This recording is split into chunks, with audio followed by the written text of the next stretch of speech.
인사라도 나누고 사진이라도 한번 찍을 수 있다면 아마 아이들한테는 정말 멋진 경험이 될 것입니다. 예수님께서 이 땅에서 사역하실 때 예수님에 대한 사람들의 기대가 그러했습니다. 왜냐하면 예수님의 가르침 또 예수님의 기적은 정말 많은 사람들에게 놀라움을 가져다 주었기 때문입니다. 마가복음 1장 22절은 말씀합니다. 무사람이 그의 교훈에 놀라니 이는 그가 가르치시는 것이 권위 있는 자와 같고 서기관들과 같지 아니함일러라. 그동안 그들이 익히 들어왔던 설교의 패턴 또는 내용 스타일 아니면 어떤 권위가 여러분 한 번도 느껴보지 못했던 모습을 예수님에게서 느낀 겁니다. 흔히 요즘 말로 하면 예수님의 설교는 남달랐습니다. 그 말씀을 들으면 마음에 큰 감동이 있었고 또 말씀의 무게감이 느껴져서 그냥 은혜 받았다 정도가 아니라 매우 놀랐다라고 말할 만큼 말씀에 대한 반응이 있었다는 겁니다. 말씀만이 그러지 않았습니다. 마태복음 9장 33절에 귀신이 쫓겨나고 말 못하는 사람이 말하거늘 무리가 놀랍게 여겨 이르되 이스라엘 가운데서 이런 일을 본 적이 없다. 예수님이 행하시는 기적을 두고 사람들이 뭐라고 말했느냐? 나 태어나서 한 번도 이런 일을 본 적이 없다. 예수님의 말씀에도 놀라고 예수님의 행하심에도 사람들이 놀랐다라는 겁니다. 예수님의 이러한 사역을 경험했던 사람들의 입소문이 퍼져가면 퍼져갈수록 많은 사람들이 예수님을 보고 싶어 했습니다. 나도 언제 예수님의 말씀 한번 들어보면 좋겠다. 나도 언제 예수님의 기적을 한번 보면 좋겠다. 심지어 여러분 로마 정부의 허락을 받고 그 당시에 이스라엘을 통치하고 있었던 헤롯이라는 통치자도 예수님을 보고 싶어 했대요. 성경은 말씀합니다. 누가복음 23장 8절 헤롯이 예수를 보고 매우 기뻐하니 이는 그의 소문을 들었으므로 보고자 한지 오래였고 또한 무엇이나 이적 행하심을 볼까 바래왔었기 때문에 예수님 만났을 때 굉장히 기뻐했다는 겁니다. 여러분 요즘 말로 하면 대통령도 보고 싶어하는 목사님, 그분의 설교 한번 듣고 싶고 그분이 행하는 기적을 나도 한번 보고 싶다. 전 백성들과 통치자까지 관심을 가지는 분이 되셨다라는 겁니다. 심지어 예수님께서 죽었던 나사로를 나흘 만에 다시 살려내신 이후에 이 소문이 퍼져나가자 사람들은 더욱더 예수님을 보고 싶어 했습니다. 특별히 예수님께서 이제 십자가에 못 박히시게 될 유월절 절기를 앞둔 그때에도 성전 제사를 위해서 예루살렘으로 모여들던 수많은 유대인들이 여러분 유월절 절기도 참 중요하지만 이번 기회에 예수님 한번 볼 수 없을까 이런 기대를 가지고 모여들었다는 거죠. 9절을 보십시오. 유대인의 큰 무리가 예수께서 여기 계신 줄을 알고 오니 이는 예수만 보기 위함이 아니요 죽은 자 가운데서 살리신 나사로도 보려 함이러라. 여러분 사람들이 모여드는 이유가 뭐냐? 바로 예수님, 심지어 예수님이 살리신 나사로는 어떤 사람인지 내 눈으로 죽었다 살아난 사람 한번 보고 싶다. 그렇게 모여들었다는 겁니다. 그러다 보니 사람들은 이 예수님을 보는 것이 목적이었는데 어디선가 예수님이 지금 예루살렘 성문을 통과하고 계시다더라 소문이 들리자 사람들은 그곳으로 우르르 몰려가 그 예수님을 열광하여 환호하기 시작합니다. 자, 12절과 13절을 같이 한번 읽어보겠습니다. 그 이튿날에는 명절에 온 큰 무리가 예수께서 예루살렘으로 오신다는 것을 듣고 종려나무 가지를 가지고 맞으러 나가 외치되 호산나 찬송하리로다. 주의 이름으로 오시느니 곧 이스라엘의 왕이시여 하더라. 여러분 이 헬라 그리고 로마 통치하의 문화에서는 오늘날처럼 무슨 깃발을 여러분 제작해서 나누어 주던 시대가 아니었기 때문에 전쟁에서 승리하고 돌아오는 군대를 환영할 때 주로 이 종려나무 가지를 꺾어서 종려나무는 부채꼴처럼 잎이 길게 나 있는 그 가지를 흔들면서 그렇게 군대를 맞이했다고 합니다. 그래서 이 종려나무에는 승리 또는 찬양, 환영의 의미를 담고 있다고 해요. 이 사람들이 지금 예수님께서 예루살렘 성에 입성하시는 것을 보고 그들도 그 예수님을 환영하는 표현을 하기 위해 누군가가 시작을 했겠죠. 그러자 모두가 함께 동참해서 이 종려나무 가지를 꺾어 예수님을 맞이한 겁니다. 그래서 고난주간을 맞이하는 전주일이 되는 이 종려주일이 왜 종려주일이 되었느냐? 사람들이 종려나무 가지를 꺾어 예수님을 환영했던 것을 기념하여 우리는 종려주일이라는 이름으로 이 절기를 지키고 있다는 겁니다. 여러분, 사람들이 왜 이렇게까지 예수님께 열광을 했을까? 그동안 보고 싶었던 모습도 있었겠지만 성경은 특별히 이렇게 기록을 합니다. 17절과 18절에 나사로를 무덤에서 불러내어 죽은 자 가운데서 살리실 때에 함께 있던 무리가 증언하였다. 이에 무리가 예수를 이렇게 맞음은 이 표적 행하심을 들었기 때문이다. 다시 말해 나사로를 살리신 이야기, 그때 예수님 옆에 서서 돌을 굴려 놓아라, 나사로야 나오라, 풀어놓아 다니게 하라 라는 이 모든 예수님의 기적을 직접 목격한 사람들이 그 예수님의 이야기를 사람들에게 널리 전하고 다니다 보니 그 이야기를 들은 사람들이 이렇게까지 예수님에게 열광하게 되었다라는 겁니다. 사람들은 죽은 사람을 살리는 일, 이런 일은 엘리야나 엘리사와 같은 정말 엄청난 선지자들만이 행할 수 있거나 아니면 성경이 예언하고 있는 메시아 그리스도만이 이런 일을 할 수 있다라고 믿었습니다. 그래서 그들은 주저없이 예수님을 두고 주의 이름으로 오시는 분, 다시 말해 하나님의 이름으로 하나님이 보내셔서 이 땅에 오신 분이라는 표현과 그분을 두고 이스라엘의 왕이라고 찬양합니다. 여러분, 누구에게 감히 왕이라는 말을 쓸 수 있겠습니까? 이미 그때는 헤롯 왕이 존재했고 로마의 총독이 존재했던 시대에 이스라엘의 왕이다 라는 말은 잘못 쓰면 반역죄가 적용될 수 있는 표현입니다. 그런데 사람들은 거리낌이 없이 한두 사람이 아니라 모든 군중들이 예수님에게 이런 고백을 하고 있는 겁니다. 그러나 여러분, 이렇게 예수님을 환영했던 이 사람들이 며칠이 지나지 않아 예수님에게 다른 말로 열광하지요. 저를 십자가에 못 박으라. 저를 십자가에 못 박으라.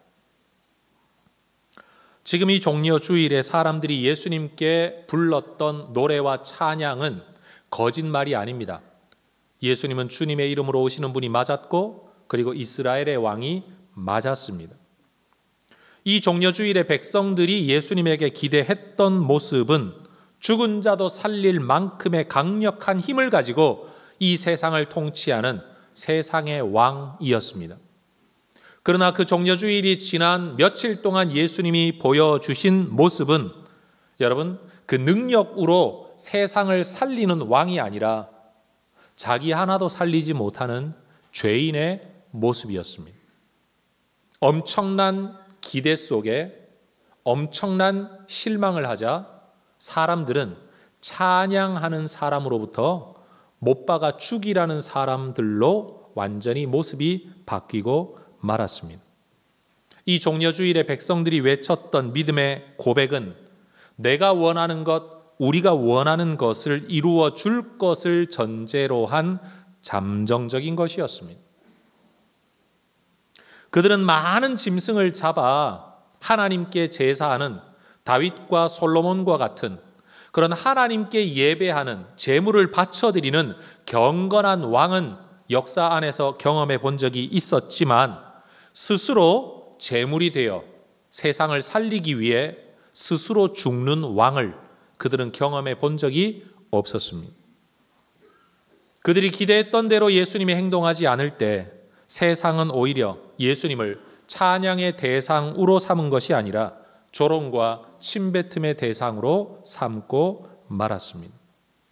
성도 여러분, 지금 이 자리에서 여러분은 소위 말해 예배에 참여하고 있습니다. 하나님을 하나님으로 인정하고 그 이름을 높이며 그 뜻을 따라 우리가 살아야 된다라고 결심하는 예배 말입니다. 그런데 여러분, 이 예배가 여러분에게는 잠정적인 것입니까? 확정적인 것입니까? 내가 우리 하나님을 한번 섬겨보고 내가 기대하는 대로 기도 좀 해보고 내가 원하는 대로 이루어 줄 것을 기대하라고 그렇게 나타날 때까지 또는 나타난다면 나는 이 하나님을 예배하겠지만 그게 아니라면 나는 언제든지 이 하나님을 버릴 수 있다. 오늘날 많은 사람들이 교회 안에 들어와 성경을 하나님의 말씀이라고 이야기하면서 찬송을 부르고 말씀을 듣고는 있지만 저는 여전히 이 땅에 수많은 그리스도인이라고 일컬어지는 사람들이 얼마나 이스라엘 백성들처럼 조변 섞게 하는 그런 믿음을 가지고 있는가를 보게 됩니다. 우리가 믿었던 하나님이 진짜 하나님이라면 우리가 어떻게 예배를 떠날 수 있으며 교회를 떠날 수 있을까요?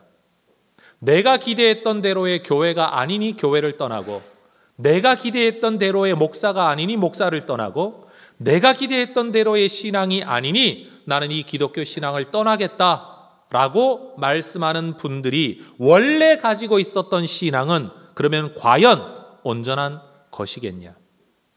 그것이 과연 올바른 신앙이었겠냐? 우리는 질문할 수밖에 없는 거죠. 여러분, 예수님의 가르침과 기적에 대한 소문이 퍼져 나간다고 해서 그 소식이 모든 사람에게 기쁨이 되지는 않았습니다. 어떤 사람들은 오히려 그것이 굉장한 마음의 거리낌이 되었죠.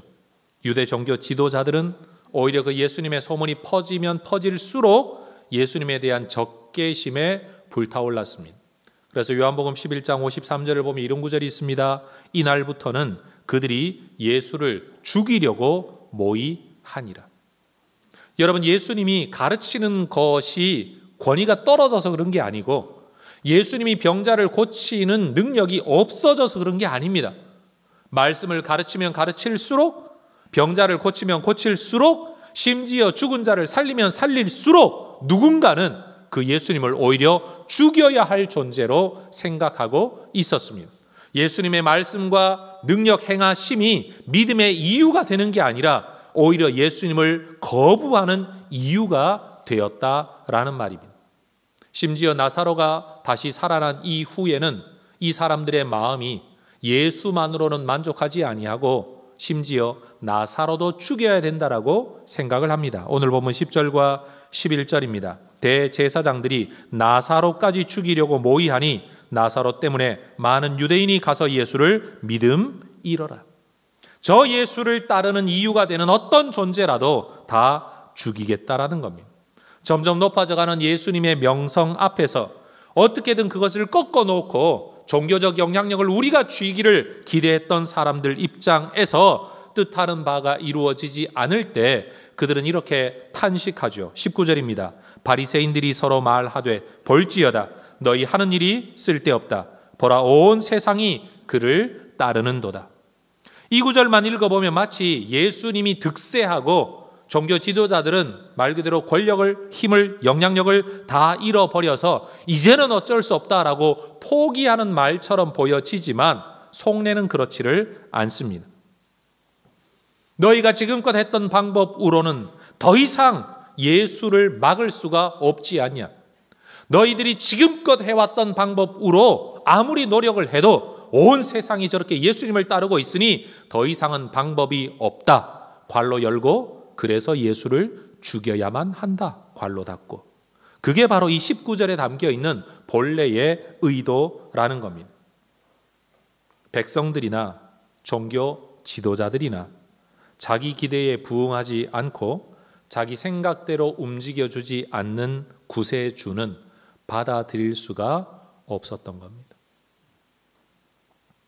저는 이미 하나의 제도화되어진 개신교, 그것도 대한예수교 장로회 합동교단에 교단 신학교에서 훈련을 받고 교단에 속해 있는 교회에서 목사로 임직받고 그 노회의 위임을 받아 한 교회를 목양하고 있는 저는 제도권 안에 있는 사람입니다. 여러분, 제가 마음속에 가지고 있는 큰 걱정거리가 하나 있습니다. 그건 뭐냐? 나는 내가 배운 신학, 내가 배우고 따라온 질서 이 안에서 분명 하나님을 섬기고 있는데 과연 하나님께서도 이 질서 안에서만 일하시겠느냐? 마음의 분명한 대답은 아니다인 거죠. 내가 익히 훈련받아 왔고 경험해 왔고 배워왔던 하나님에 대한 모습 안에서만 하나님이 일을 하시겠냐? 아니다. 그래서 저는 두려운 겁니다.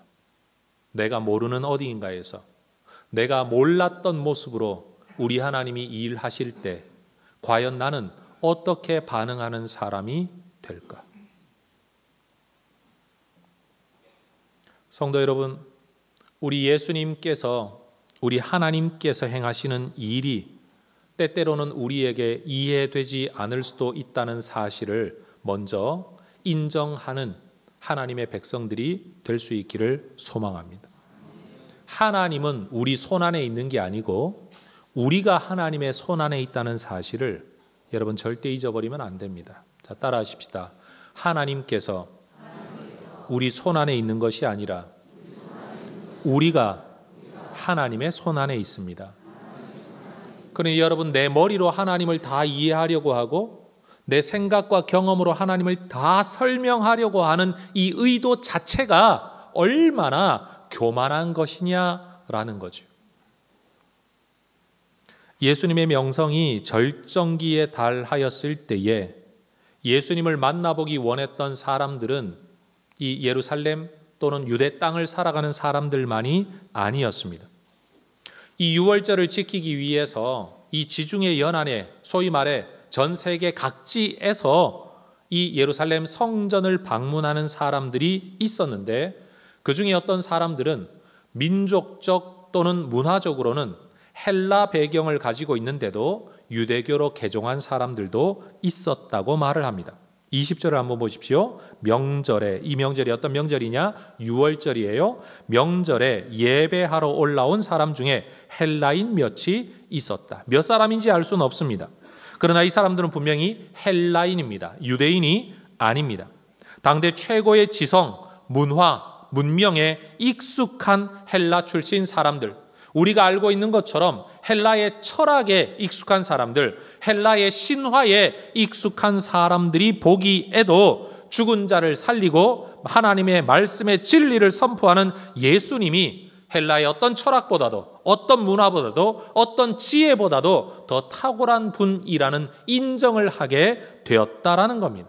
그래서 그분들은, 이 사람들은 예수님을 만나고 싶어 예수님의 제자에게 찾아와 이렇게 정중히 요청을 합니다. 21절입니다. 그들이 갈릴리 벳세다 사람 빌립에게 가서 청하여 이르되 선생이여 우리가 예수를 뵈옵고자 하나이다. 따라하십시다. 선생이여. 지금 이 호칭을 듣고 있는 사람은 빌립이라는 제자입니다. 그는 갈릴리 촌동네 사람입니다. 성경이 굳이 이것을 밝히고 있는 이유는 그가 저 헬라 출신 사람들에게 선생님이라는 호칭을 들을 만한 객관적인 어떤 자격도 없는 사람이라는 것을 부각시키기 위함입니다.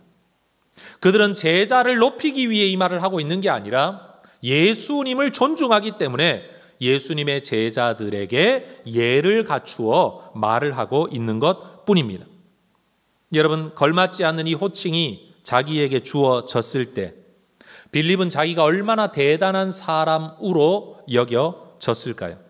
3년씩이나 예수님을 따라다닌 보람이 이제 있구나. 드디어 예수님이 무슨 일을 하고 이렇게까지 유명해지셔서 저 헬라 사람이 찾아와 예수님을 뵙고자 하는 때가 되었으니 나도 이제 뭐 좀 알아줄 만한 사람이 되었겠구나.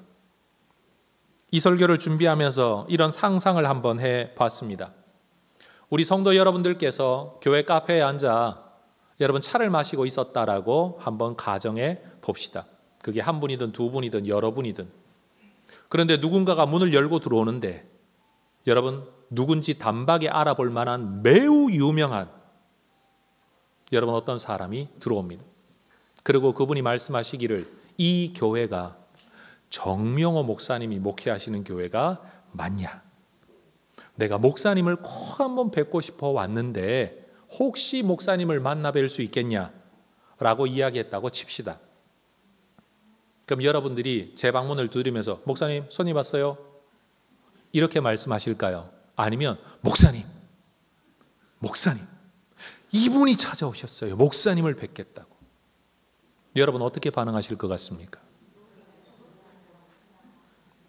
야, 우리 목사님이 이렇게까지 알려지셨구나. 아마 여러분 마음속에 뭐라고 말할 수 없는 뿌듯함 또는 자존감이 높아지는 여러분 그런 생각이 드시지 않겠습니까? 그런데 여러분, 오늘 이 제자들이 가지고 있는 예수님에 대한 자부심 이면에 그들의 마음 깊은 곳에 있었던 마음이 있어요. 우리가 알다시피 이 제자들은 예수님이 예루살렘을 향해 여행하시는 과정 속에 이제 예수님이 드디어 예루살렘으로 올라가신다. 드디어 여기에서 당신의 나라를 이루시겠구나. 우리 예수님이 드디어 거사를 치르시려고 한다. 그때 제자들의 기대가 뭔 줄 아십니까? 어떻게 순종할까? 어떻게 따라갈까가 아니라 길을 가면서 자기들끼리 다투었습니다. 뭘 다투었죠? 누가 크냐? 예수님이 당신의 나라를 이루실 때에 누가 더 힘 있는 자리에 이르게 될 거냐? 예수님께서 길을 앞서 가시다가 돌아보면 묻습니다. 뭘 그렇게 서로 다투고 있냐? 그랬더니 제자들이 부끄러워 말을 못하죠. 성경은 이렇게 설명을 합니다. 마가복음 9장 33절 34절 가버나움에 이르러 집에 계실 때 제자들에게 물으시되 너희가 길에서 서로 토론한 것이 뭐냐? 34절 그들이 잠잠하니 이는 길에서 서로 누가 크냐 하고 쟁론하였습니다. 여러분 쟁론이 뭡니까? 웃으면서 대화하는 게 쟁론인가요? 싸우면서 말싸움, 말 그대로 다투면서 말싸움하는 게 쟁론 아닙니까? 야, 내가 더 높은 자리 갈 거야. 아니야, 네가 한 게 뭐 있다고? 내가 더 높은 자리 갈 거야. 그게 제자들의 속마음이었습니다. 다시 말해 예수님을 선생님이라고 찾아와 뵙고 싶어하는 사람들을 보며 그들이 기뻤던 건 예수님이 알려지신 것이 기뻤던 게 아니라 그 예수님이 이렇게 알려지면 그 부스러기라도 우리가 먹겠구나. 우리에게 대한 기대가 그들을 기쁘게 만든 겁니다. 이 제자들이 또 어떤 제자들이냐? 여러분 그렇게 예루살렘으로 여행하시는 중에 어느 날 예수님께서 사마리아 땅을 지나가려고 하실 때에 사람들이 당신은 유대인이라 이 땅 못 지나간다 막았습니다. 그러자 이 요한복음 오늘 본문을 쓴 요한이라는 제자가 뭐라고 말을 했는지 아십니까? 성경 누가복음 9장 54절입니다. 제자 야고보와 요한이 이를 보고 이르되 주여 우리가 불을 명하여 하늘로부터 내려 저들을 멸하라 하기를 원하십니까? 제자들은 예수님이 하나님의 아들이신 줄 믿었습니다. 예수님에게는 하늘에서도 불이 떨어지게 만드는 능력이 있다는 것도 믿었습니다.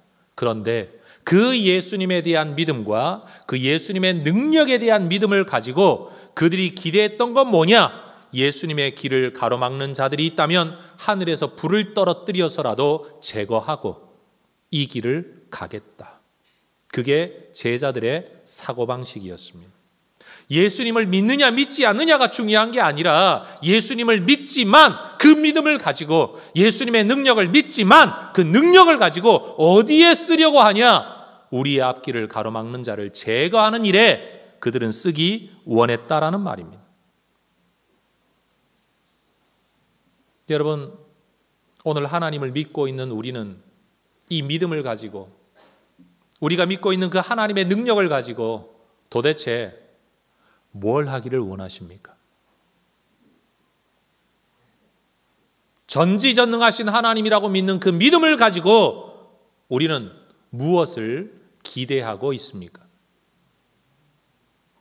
내 앞길 가로막는 사람 좀 제거해 주시고 내 속 썩이는 사람 좀 데려가 주시고 나를 힘들게 하는 사람 손 좀 봐주시고 제자들이 하늘에 불이 내리기를 믿었던 믿음만큼이나 그 불을 사용하려는 그들의 사고방식은 너무나도 확고했는데 너무나도 잘못된 것이었습니다. 여러분 우리가 예수를 믿는다라고 해서 우리가 제대로 된 그리스도인이라고 착각해서는 안 됩니다. 내가 예수 믿고 예배 드리고 있다라고 해서 여러분 내가 무슨 성인이나 된 것처럼 내가 정말 하나님의 뜻대로 사는 사람인 것처럼 착각해서는 안 됩니다. 예수는 믿고 있지만 우리는 여전히 하자 많은 인생들입니다. 여전히 우리는 문제가 많은 인생들입니다. 여전히 우리는 죄인이라는 겁니다. 제자들이 예수님 때문에 선생님이라고 불렸던 것처럼 우리도 예수님 덕분에 불리고 있죠. 목사님, 장로님, 집사님, 권사님. 여러분, 다른 사람들이 목사님을 통해, 집사님을 통해 은혜를 받았다라고, 하나님이 이런 귀한 일꾼을 우리에게 주셔서 우리가 감사하다라고 인사받을 때에 여러분, 그때 우리가 생각해야 될 게 있습니다. 내 안에 뱀처럼 또아리를 틀고 저 깊은 어딘가에 위장하여 숨어있는 세속적 영광의식 말입니다. 우리 목사님이 말씀을 잘 전해주셔서 감사합니다 라고 하는 말은 말 그대로 감사의 표현일 수 있습니다. 그런데 우리가 흔히 하는 말과 제가 자주 듣는 말은 뭐냐? 우리 목사님은 다른 목사님보다 설교를 더 잘해요.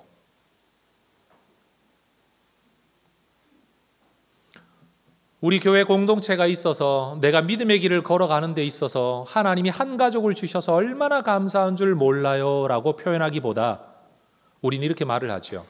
우리 교회는 평안해요. 다른 교회와는 달리. 우리는 싸우는 교회하고는 달라요.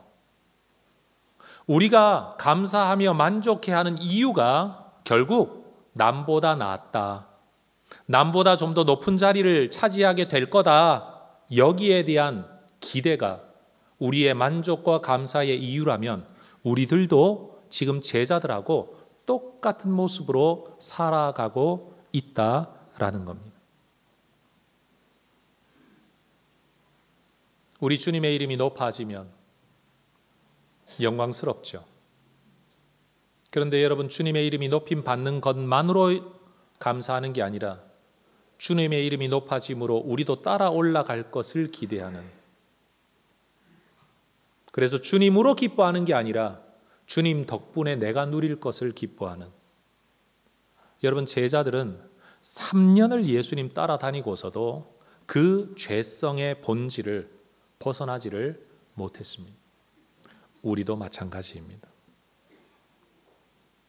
성도 여러분, 우리가 정말로 우리 주님의 길을 뒤따라갈 수 있는 정말 거듭나고 성화되어진 참된 그리스도인의 길을 언젠가는 걸어갈 수 있기를 주의 이름으로 축원합니다.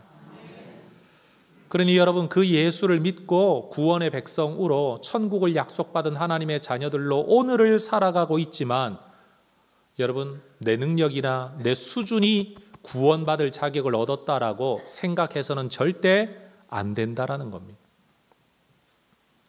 선생이라는 호칭을 듣고 의기양양해진 빌립이 안드레와 함께 예수님께 나아가, 예수님, 헬라인들조차 예수님을 만나고 싶어 합니다.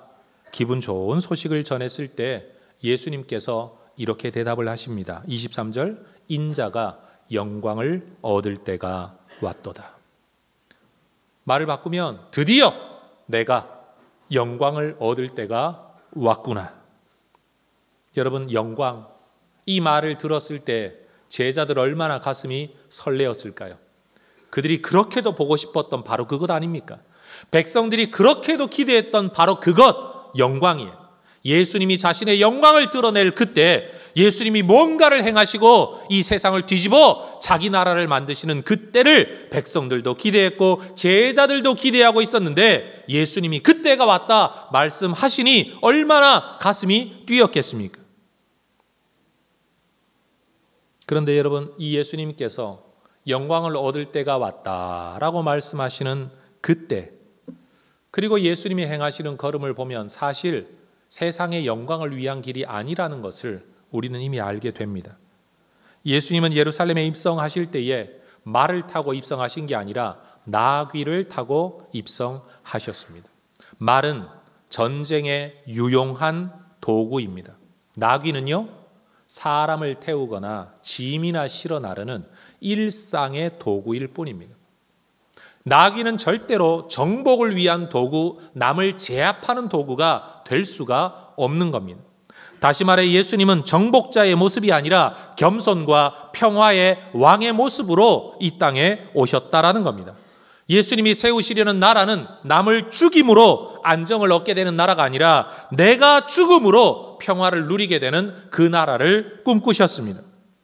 예수님은 자신의 권력을 지키기 위해 하늘에 불이라도 떨어뜨려 반대자들을 제거하는 그런 왕이 아니라 백성을 살리기 위해 내가 죽겠노라고 이 땅에 오신 분이십니다. 예수님은 영광의 보좌에 앉으시려고 오신 분이 아니라 십자가의 죄인으로 달리시려고 이 땅에 오셨다라는 겁니다. 예수님은 세상이 기대하는 영광의 길을 추구하신 게 아니라 오로지 아버지 하나님의 말씀이 이루어지는 그 길을 추구하셨습니다. 왕은 왕인데 사람들이 기대하는 왕이 아니라 하나님이 기대하시는 왕의 모습으로 오셨고 가셨습니다. 그런데 여러분, 이 길은 예수님에게도 쉬운 길이 아니었습니다. 27절 같이 한번 읽어볼까요? 지금 내 마음이 괴로우니 무슨 말을 하리요? 아버지여, 나를 구원하여 이때를 면하게 하여 주옵소서. 따라하십시다. 내 마음이 괴로우니. 다시요. 내 마음이 괴로우니. 무슨 말을 할 수 없을 만큼 내 마음이 괴롭다. 예수님이 지금 걸어가야 할 이 길은 세상이 모릅니다. 하나님만 아십니다. 예수님도 아시는데 알고 있음에도 걸어가기가 쉽지 않습니다. 때로 어떤 분들이 목회자들에게 이런 말씀을 하시는 분들이 있습니다. 아니, 하나님이 불러서 거룩한 목사의 사명 주셨으면 사명감인 줄 알고 기쁨과 감사로 걸어가셔야지 왜 목사님들은 목회하시는 동안에 힘들다는 말을 왜 그렇게 자주 하시냐? 저는 목사로서 이렇게 좀 변호하고 싶습니다. 여러분, 사명의 길인 줄 알고 하나님의 뜻인 줄 알고 순종하여 걸어가고 있지만 그 길 걸어가기가 그리 쉬운 게 아닙니다. 예수님께서도 하나님의 뜻인 줄 알았고 그 일을 위해 이 땅에 오셨고 지금껏 사셨고 그리고 예루살렘까지 들어와 놓고도 지금도 말할 수 없을 만큼 내 마음이 괴롭다. 예수님도 그렇게 말씀하셨습니다. 지금 예수님의 눈에는 여러분 종려나무 가지를 흔드는 엄청난 환영 인파가 있습니다. 만약 예수님께서 기적 하나라도 보여주신다면 아마 이 사람들은 눈이 뒤집어져서라도 예수님을 위해 목숨 걸겠다라는 반란군으로 일어날 수 있었을 겁니다. 그리고 예수님의 귀에는 그들의 찬양 소리가 들리고 있지 않습니까? 우리를 구원해 주십시오. 이스라엘의 왕이시여. 그러나 그 예수님의 눈에는 사람들의 환호하는 모습이 보이는 게 아니라 예수님이 걸어가야 할 십자가의 길이 보였습니다. 구원해 달라라고 외치는 백성들의 소리보다도 내가 이 길을 가야만 된다라는 우리 하나님의 음성이 우리 예수님께는 더 크게 들려진 겁니다. 이 어려운 상황에서 예수님께서 하나님께 했던 기도가 뭡니까? 아버지여, 나를 구원하여 이 때를 면하게 하여 주옵소서. 따라하십시다. 아버지여, 나를 구원하여 주소서. 17절에서 예수님께서 하나님께 올려드린 기도입니다. 아버지, 구원해 주십시오. 그런데 이 기도는요, 13절에서 종려나무 가지를 흔들며 백성들이 예수님께 외쳤던 소리입니다. 어떤 소리? 호산나. 호산나라는 말의 의미가 우리를 구원하소서라는 의미입니다. 백성들도 구원해달라고 외쳤고 예수님도 구원해달라고 외치고 있습니다. 그런데 그 구원을 기대하는 백성들의 기대는 세상에 군림하는 왕의 모습이었고 예수님이 구원해달라고 기도하는 내용은 하나님의 뜻 앞에서 나 어떻게 해야 됩니까? 간절한 탄식의 기도였습니다. 말은 똑같은데 입장과 태도와 마음가짐과 그 목적하는 바는 너무나도 달랐습니다. 백성들은 호산나 구원해달라고 외치다가 자기들이 뜻한 대로 예수님이 행동하지 않자 나중에는 예수님을 십자가에 못 박으라고 외치는 자가 됩니다. 기도하는 자에서 죽이는 자가 되었다라는 말입니다. 그런데 예수님은요, 제발 여기서 나를 좀 건져 주십시오. 십자가를 좀 면하게 해 주십시오. 라고 간절한 한 인간 개인의 기도를 하나님께 올려드렸던 예수님은 그래도 변치 않는 하나님의 뜻 앞에서 하나님을 십자가에 못 박으라고 외치는 게 아니라 내가 이때를 위하여 왔습니다 라고 자기의 생각과 자기의 뜻을 십자가에 못 박으십니다.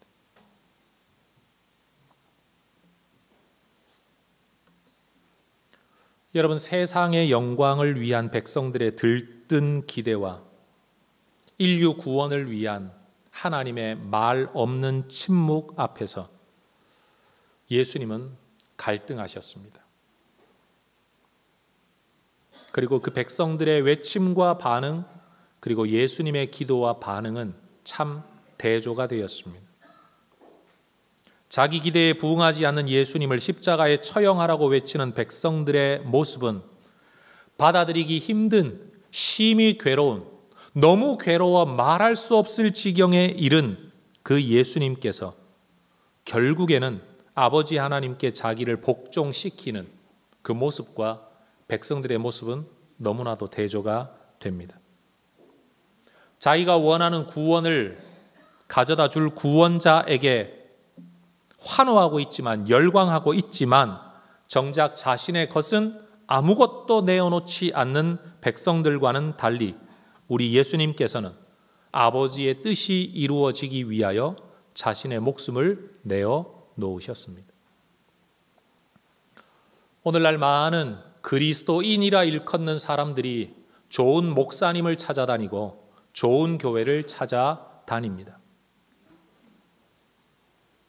왜 그러는지는 제가 몇백 프로 이해가 됩니다. 그러나 여러분, 이런 생각도 한번 해보십시다.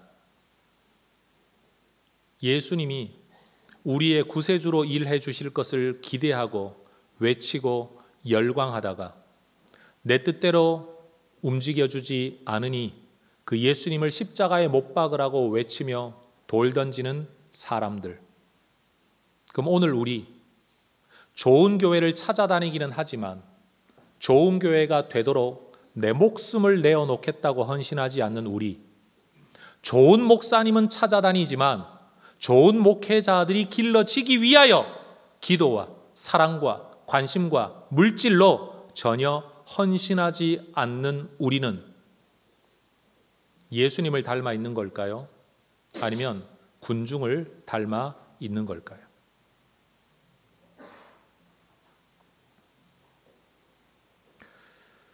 예수님께서는 이 모든 이야기의 끝에 이런 음성을 우리에게 들려주십니다. 오늘 요한복음 12장 24, 5, 6절 화면을 보며 천천히 함께 읽어보겠습니다. 내가 진실로 진실로 너희에게 이르노니 한 알의 밀이 땅에 떨어져 죽지 아니하면 한 알 그대로 있고 죽으면 많은 열매를 맺느니라. 자기의 생명을 사랑하는 자는 잃어버릴 것이요 이 세상에서 자기의 생명을 미워하는 자는 영생하도록 보전하리라. 사람이 나를 섬기려면 나를 따르라. 나 있는 곳에 나를 섬기는 자도 거기 있으리니 사람이 나를 섬기면 내 아버지께서 그를 귀히 여기시리라. 자기 기대를 따라 하나님께 나아왔다가 내 기대가 투영되고 실현되지 않는다고 하나님께 돌아서는 그런 인생, 그런 가짜 믿음의 길을 걷지 말라고 말씀하십니다.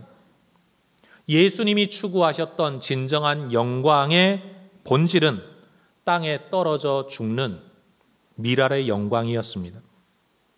그 밀알의 영광, 지금은 죽는 것 같지만, 썩는 것 같지만 결국에는 더 많은 곡식을 만들어낼 그때를 바라보고 오늘 죽음을 선택하는 예수님처럼 오늘 우리가 예를 들어 시간과 물질을 하나님 앞에 드리면 내가 쓸 것이 줄어든다라고 우리는 생각을 하지만 성경은 그것을 줄어드는 것, 빼앗는 것이라고 말하지 않고 하늘의 보화를 심는 것이라고 분명히 말을 하고 있다라는 겁니다.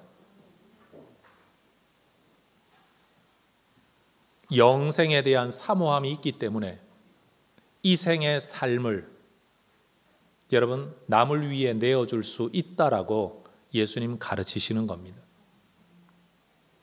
여러분 기회가 계속 연이어 오는 일을 두고 그 기회 한 번에 목숨을 거는 사람이 누가 있겠습니까? 이번 기회 지나가면 기회가 또 오는데 말이에요. 그런데 기회가 이번뿐이라고 생각을 하니 사람들은 거기에 집착하는 것 아니겠습니까? 여러분 인생이 이것뿐이라면 여기에 목을 매는 게 맞습니다. 그러나 성경은 말씀합니다. 이 땅에서의 삶은 잠깐이고 영원한 삶이 너희에게 올 것이다. 돈 중요하다. 그러나 돈 한번 봐라. 니네들보다 더 없는 사람들도 얼마든지 행복하게 살다가 떠난다. 더 많이 가진 사람들도 저렇게 인간 같지 않게 살다가 떠나는 사람들이 있다. 너희들이 이 땅에 그 돈에다 목을 맬 거냐? 아니면 언젠가 주어질 하늘의 삶에 목을 맬 거냐? 우리 예수님은 하늘의 영광, 세상의 영광이 아니라 하늘의 영광을 꿈꾸고 바라보셨기 때문에 사람들이 거부하는 그 길, 본인도 심지어 두려워하셨던 그 길을 걸어갈 수 있었습니다. 하늘 영광을 보지 않으면 땅의 영광을 포기할 수가 없는 겁니다. 땅의 영광에 집착해 살아가는 사람은 하늘 영광을 못 보는 사람인 겁니다. 그 영생 때문에, 그 하늘의 영광 때문에 이 땅에서 자기의 생명을 포기하는 것이 바로 미랄의 섬김인 겁니다. 그 미랄의 영광을 꿈꾸는 사람만이 미랄의 섬김을 할 수 있다라는 거죠. 그게 바로 제자의 길인 것입니다. 예수님의 제자들은 하늘의 영광도 모르고 여러분 썩어졌다가 다시 살아나는 미랄의 섬김도 모르고 그저 예수님의 능력은 믿었지만 반대하는 자는 다 죽여야 된다. 가로막는 자는 다 제거해야 된다. 이 땅에서 하나님의 나라가 만들어져야 된다. 그렇게 외치고 꿈꾸며 기대하며 한쪽으로는 들떴고 한쪽으로는 실망하여 예수님 버리고 다 도망하고 말았습니다. 그게 바로 이 고난주간에 있었던 사건들이라는 겁니다.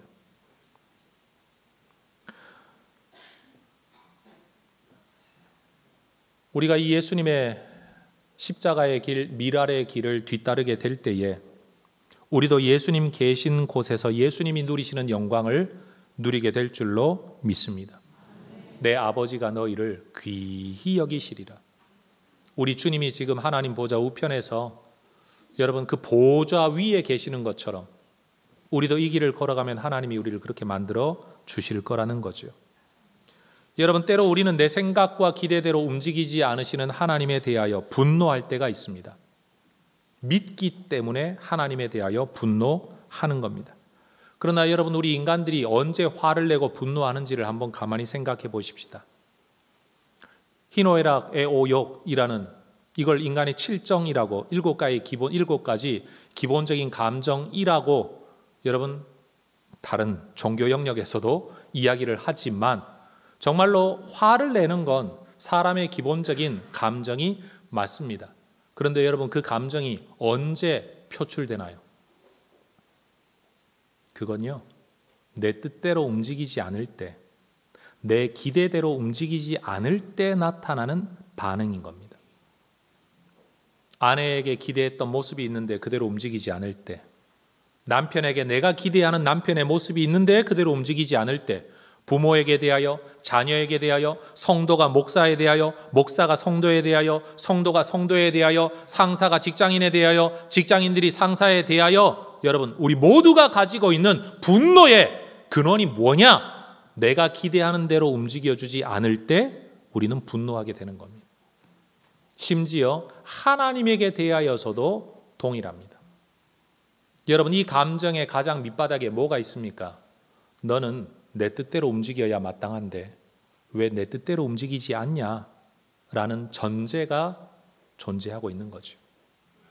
그러니 우리가 하나님을 믿는다고는 하지만 알고 보면 하나님이라는 분을 이용해서라도 내가 원하는 바를 이루려고 하는, 내가 하나님처럼 되려는 속성들이, 여러분, 그게 누구이든 인간 안에는 자리 잡고 있다.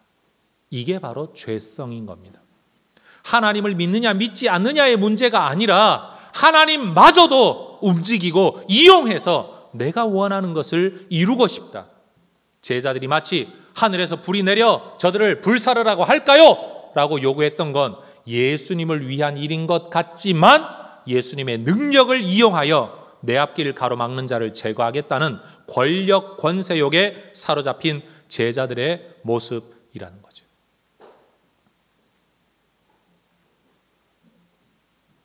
여러분, 우리는 죄인입니다. 이번 고난 주간이 여전히 예수 믿어도 어쩔 수 없는 죄성 안에 있는 우리 존재를 돌아보고, 그 예수님이 인간이 되셔서 이 땅에 오셔 미랄의 모습으로, 순종의 모습으로 본인의 생각 분명히 있음에도 불구하고 그것을 내려놓고 하나님의 뜻을 받드는 그 모습을 우리가 제자의 본질이라고 깊이 묵상하고 배우는 기회가 될 수 있으면 좋겠습니다. 내 마음속에 누군가를 향한 분노가 일어날 때, 여러분, 감정 자체를 없앨 수는 없잖아요. 그러나 한 템포만 생각을 하십시다. 이 분노가 왜 일어나고 있는 건가? 저 사람은 자기가 생각하고 옳다고 여기는 대로 자기 감정대로 움직일 자유가 있는 건가 없는 건가? 저 사람의 자유에 대하여 나는 과연 화를 낼 권한이 정말 있는 존재인가? 라는 것을 생각을 해보면 우리가 정당하다고 여겨왔던 상당히 많은 삶의 습성들이 얼마나 하나님 앞에서 잘못된 모습인가를 여러분, 우리는 알게 되죠. 여러분, 때때로 아이들을 키우면서 그 아이들이 여러분이 기대하는 대로 반응하고 자라나지 않고 성장하지 않고 똑똑하지 않아서 도대체 어디서 이런 녀석이 태어났느냐라고 화낸 적이 있으십니까? 그런데 그 아이는 하나님이 주신 생명입니다. 자녀의 답답한 모습을 보며 답답해하는 것도 한쪽 인간으로 보면 너무 당연한 감정이에요. 그런데 솔직히 성경적 관점에서 보면요, 그것도 죄성의 표출일 뿐인 겁니다. 남편분들이 돈 그렇게 잘 못 벌어와서 답답하세요? 여자 성도님들? 아마 남자 성도님들은 여러분이 연예인처럼 안 이뻐서 답답하실 거예요.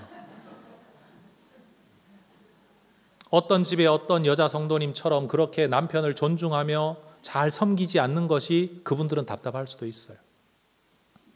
우리 서로가 자기 머릿속에 그려놓은 이상적인 모습으로 다른 사람을 재단하며 정죄하며 판단하며 평가하며 인정하지 않고 받아들이지 않는 이 자체가 바로 우리가 죄인이라는 것을 드러내는 것이고, 이런 우리를 그대로 받아주시는 예수님의 모습이야말로 진짜 천국의 모습이고 우리 교회가 배워가야 할 모습이라는 것을 우리는 깨닫게 된다라는 거죠.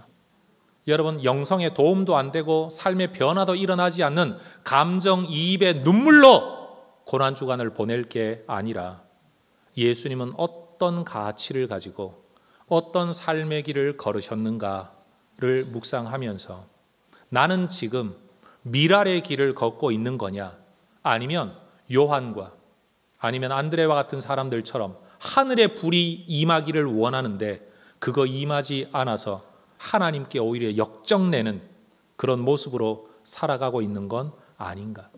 열정은 있는데 하나님의 뜻을 따르려는 열정인가? 하나님의 능력을 이용하려는 열정인가를 깊이 돌아보는 고난주간이 될 수 있기를 소망합니다.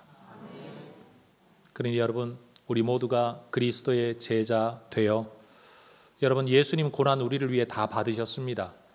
이제 우리가 굳이 고난받을 이유는 없습니다. 그러나 그 고난받으신 예수님의 길을 따라가야 할 책임은 우리에게 있습니다. 이번 한 주간이 우리의 믿음이 정화되어지고 우리의 불순물이 제거되어지고 더 온전하고 순전한 그리스도인으로 한 단계 성장하게 되는 귀한 계기가 되기를 주의 이름으로 축원합니다. 기도하겠습니다.